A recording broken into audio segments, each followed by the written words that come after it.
Boa tarde, novamente estamos dando início aqui ao nosso estudo da série psicológica de Joana de Ângeles. Hoje, abordando no livro Conflitos Existenciais, o capítulo 15, Vazio Existencial. Vamos então para a nossa rápida introdução com um breve comentário de um trecho de uma mensagem do Espírito Emmanuel.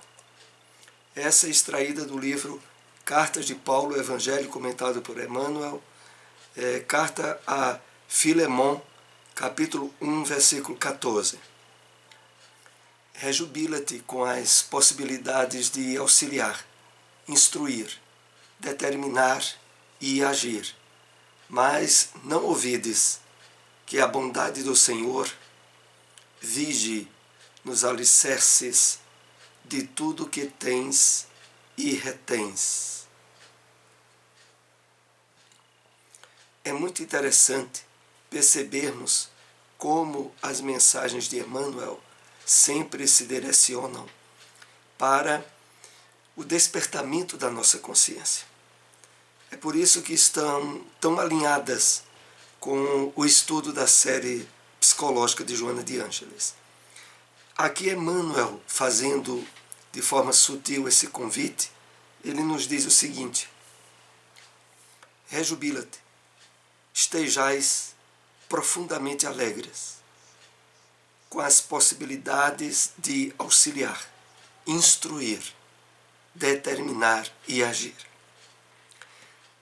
Para estarmos desse modo, atuando dessa maneira, no mundo de provas e expiações, aonde a presença do engano, da desfaçatez, do ludibrio é tão predominante ainda em muitas pessoas, e nós somos chamados a sermos agentes do bem, atuantes em nome de Jesus. Interessante, porque Emmanuel, nos chamando a consciência disso, nos diz: devemos estar plenos de alegria, de confiança, de segurança no Senhor, quando nos colocamos como instrumentos do bem. E por isso ele acrescenta dizendo: mas não esqueças, não ouvides, que a bondade do Senhor vige nos alicerces de tudo que tens e retens, chamando a nós a atenção de que todas as possibilidades e recursos que passam pelas nossas mãos são, de fato, a presença dessa bondade do Senhor, que nos oferece meios, mesmo que temporários, mas que, se bem administrados e direcionados à vivência do bem e da caridade, em Jesus, isso nos facultará estarmos plenamente felizes. E desse modo vamos para o nosso estudo do capítulo 15 do livro Conflitos Existenciais, Vazio Existencial. Essa é uma temática que sutilmente andamos tratando em diversos tópicos dos livros da série psicológica de Joana de Ângeles. Por isso sempre lembramos aqueles que nos acompanham a procurar os vídeos que estão no nosso canal no YouTube, aonde os comentários de diversas obras dessa série já foram tratados e aonde esses subsídios são mais facilmente percebidos e compreendidos. Então vamos para o primeiro tópico que separamos, sempre lembrando que o ideal, o estímulo nosso, é pela leitura de toda a obra. Separamos apenas alguns trechos que nos chamaram mais a atenção. Em face dos conflitos que remontam ao passado espiritual, o indivíduo renasce assinalado por debilidade de forças morais, que resultam da indisciplina e da falta de morigeração na conduta, de disciplina, de equilíbrio na conduta. Então, essa grande questão que envolve a todos nós. Trazemos um passado onde a presença de conflitos associados a comportamentos desequilibrados, a vícios, a crimes, fazem parte do contexto do nosso inconsciente e que normalmente representam possibilidades que nos tornam frágeis no trabalho de vivência, de renovação proposto pelo Evangelho do Cristo e que aqui abordamos à luz da psicologia de Joana de Ângeles. Então, é importante sabermos que essas questões, elas só preponderam na nossa vida atual devido ao nosso passado. Estar consciente disso evitará grande parte de desvio ou de fuga nossa em assumir a responsabilidade por tudo que fazemos. Antes de estarmos tratando desse conhecimento pela psicologia espírita, atribuíamos facilmente determinados deslizes ou erros nossos à educação dos pais, às circunstâncias que vivemos, sempre procurando responsabilizar coisas, pessoas e situações pelas decisões e atitudes que tomamos atualmente. O entendimento e a compreensão da vida e da nossa caminhada espiritual, como aqui é abordado por Joana, faz com que paremos com isso. As questões, na verdade, têm raízes profundas no nosso passado, cujo principal responsável somos nós mesmos. O problema todo se dá quando questões externas encontram sintonia com o nosso campo de desequilíbrio do passado, que está no nosso inconsciente. E aí é quando muitas vezes, por estar enfrentando a solidão ou uma traição, nos possibilitamos o estabelecimento de um vício, como o alcoolismo ou outro vício, atribuindo àquela circunstância atual o fator determinante para que nos abríssemos moralmente o nosso comportamento para o estabelecimento daquele vício. Mas aqui nós sabemos que, ou aprendemos que não é assim. As questões têm seu campo de responsabilidade principal em nós. Fatores externos podem ser coadjuvantes. Atores indiretos, mas não os principais. Os principais somos nós mesmos. Vitimado em si mesmo, o indivíduo que perdeu o contato com o self exaure-se no ego exigente e pouco gratificante, preocupando-se em ser espelho que reflete outras pessoas, suas opiniões, seus aplausos. No início desse texto, quando Joana nos diz vitimado em si mesmo, porque nos distúrbios e deslizes que cometemos, somos vítimas de nós mesmos, do nosso passado. E aqui ela acrescenta que perdeu o contato com o self, exaure-se no ego exigente. Perder o contato com o self é termos nos afastado da consciência da nossa natureza espiritual. É termos nos deixado levar numa sociedade materialista, consumista, imediatista, colocando para trás todos os cuidados ou atenções para com o nosso íntimo, para com o nosso espírito. E nisso, o ego torna-se cada vez mais exigente em nós. Exigente em termos de maiores cuidados e atenções, dificultando ainda mais a percepção da importância do despertamento espiritual e do entendimento da vida de uma forma ampla, como nos é dado pela doutrina espírita.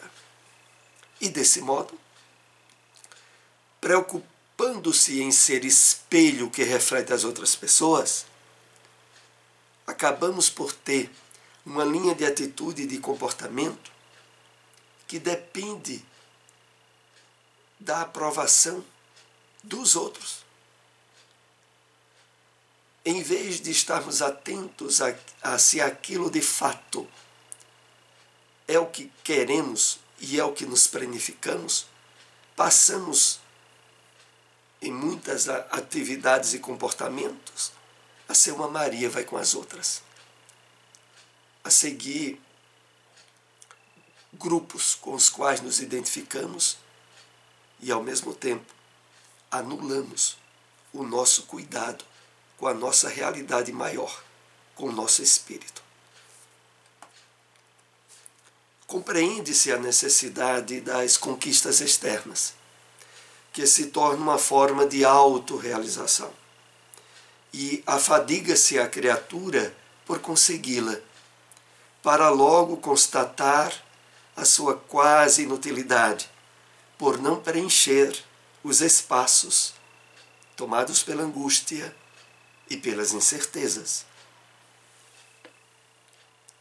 Então, Joana aqui, dando prosseguimento a essa linha de compreensão, ela vai nos dizer, compreende-se a necessidade das conquistas externas, que se torna uma forma de autorrealização. E afadiga-se a criatura por consegui-la. Isso é o resultado natural das imposições que o mundo materialista nos coloca. E o resultado? Para logo constatar sua quase inutilidade, por não preencher os espaços tomados pela angústia e pelas incertezas. A questão toda é a seguinte: nós somos seres profundamente espirituais. A nossa verdadeira natureza é o espírito. E é necessário ter-se atenção e cuidado, não só, claro, para as coisas de ordem material, mas para aquelas que diz respeito à nossa alma. Os valores morais, a atenção para o equilíbrio das nossas emoções, do nosso bem-estar íntimo, necessita ter uma prioridade equilibrada em relação às preocupações de ordem material. Quando isso não ocorre, o surgimento de angústias, de incertezas, de ansiedades preponderam. A pessoa deve descobrir a finalidade da sua existência e como alcançar o objetivo de ser feliz, superando os conflitos, ou tratando-os, ou vivendo de maneira clara e sem culpa, usufruindo os dons da existência e aperfeiçoando-se sempre. Então, é imprescindível que a criatura humana face às contingências, às mudanças, às vicissitudes do mundo material, se veja forçada a buscar objetivos que transcendem o corpo. Desse modo, superando conflitos ou tratando-os e vivendo de maneira clara e sem culpa. Essa maneira de viver clara e sem culpa, para que isso ocorra, é imprescindível a compreensão da perspectiva reencarnatória que nos é colocada pela doutrina espírita. De tal forma que, nos percebendo como aprendizes da vida, como espíritos no processo de evolução, aonde inúmeras vezes tomamos atitudes erradas, mas que não impedem, pelo contrário, possibilitam a reflexão, a superação e a mudança de atitude, usufruindo os dons da existência e aperfeiçoando-se sempre. Era para naturalmente ser assim, mas, ao não darmos atenção às necessidades do nosso espírito, intensificam-se processos de culpa internas, de culpa e de autoculpa, desequilíbrios através de traumas e conflitos, que vão se somando a outros, por não estar sendo dada atenção devida às necessidades da alma. Quando se adquire autoconsciência, realizando-se a identificação entre o self e o ego, torna-se possível preencher os espaços afligentes do mundo interior, nunca se atirando ao desprezo, ao abandono de si mesmo. Então, a partir desse ponto, Joana vai começar a tratar conosco a questão da autoconsciência como o caminho indispensável para a superação dos conflitos existenciais e para o vazio existencial. E aqui ela diz que quando se adquire autoconsciência, que é o resultado de nos percebermos espíritos dentro de um corpo temporariamente, realizando-se a identificação entre o self e o ego, torna-se possível preencher os espaços afligentes do mundo interior. É assim. Na medida em que vamos trabalhando em nós a percepção transcendente de que não somos o corpo físico e nem somos, em termos definitivos, a personalidade que nos apresentamos atualmente. As nossas identificações de valores nessa área passam a ser compreendidas como parte de um processo de um aperfeiçoamento. Percebermos desse modo, separando-nos ego de individualidade, entendendo que a individualidade, em termos de eu profundo, transcende conflitos, traumas, problemas outros que antes dávamos muito atenção, porque nos identificávamos com os problemas. Agora, ao trabalhar essa autoconsciência, nós passamos a perceber problemas que nos atingem, quer no campo material, quer na área psíquica do comportamento, como não sendo nós, mas como fazendo parte temporária de valores com os quais nos identificamos, mas que agora somos chamados a ter as rédeas da condução. do direcionamento. E quando isso acontece, como o texto aqui diz, torna-se possível preencher os espaços afligentes do mundo interior, nunca se atirando ao desprezo, ao abandono de si mesmo.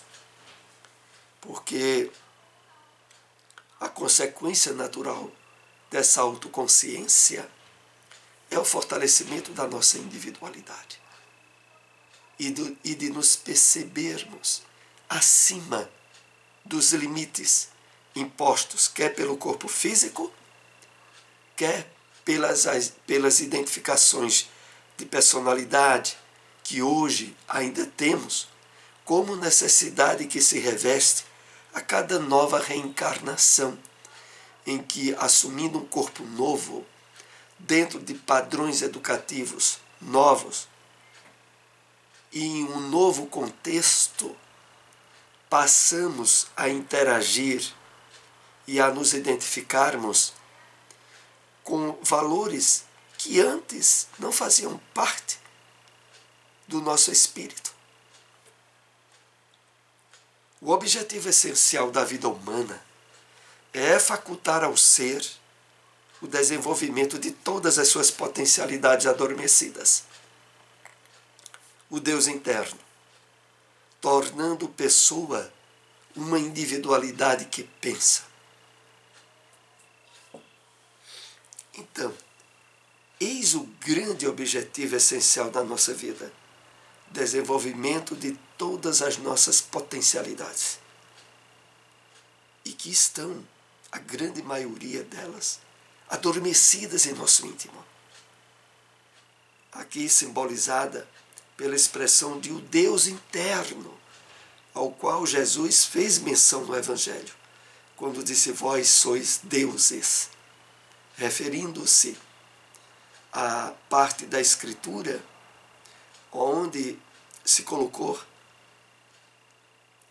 que Deus era o Deus de Abraão, de Isaac, de Jacó. E de que, de fato,